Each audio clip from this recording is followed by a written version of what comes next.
dar vieną gražuolį. Bet čia jau einam prie virtuvinių reikalų. Jau čia virtuviai. Galima, aišku, kažkur prie kazano panaudoti kepsninės, ten reikia salotas pjaustyti, reikia mėsytės susipjaustyti, jis visur tiks. Labai įdomus modeliukas toksai.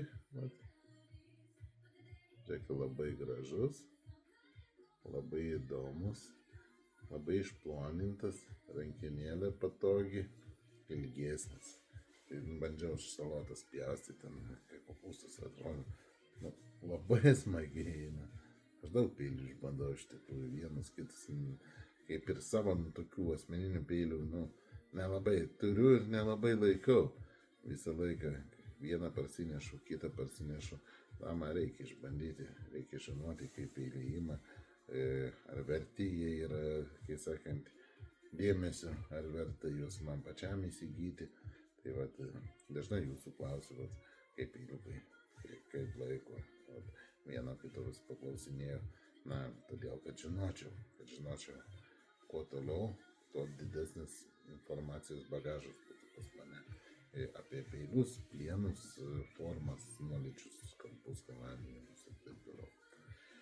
Tai šitą peiliuką galite įsigyti, jeigu jį pagalastumėt profesionaliais, superinis reikalas.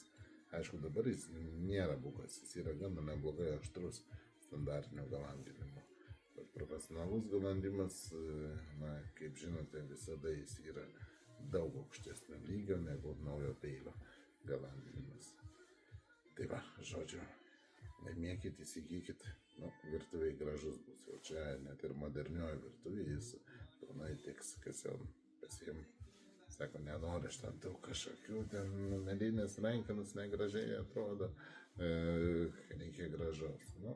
Prašau, gražus, nebloga kokybė, turi dėklą apsauginį, įsidedi, kad kažkur į stalčių įmetus ar padėjus nesusižeistum ir nesugadintum peilio ašmenų, kad jis tam tarp daiktų neskraidytų. Statom, laimė. Iki.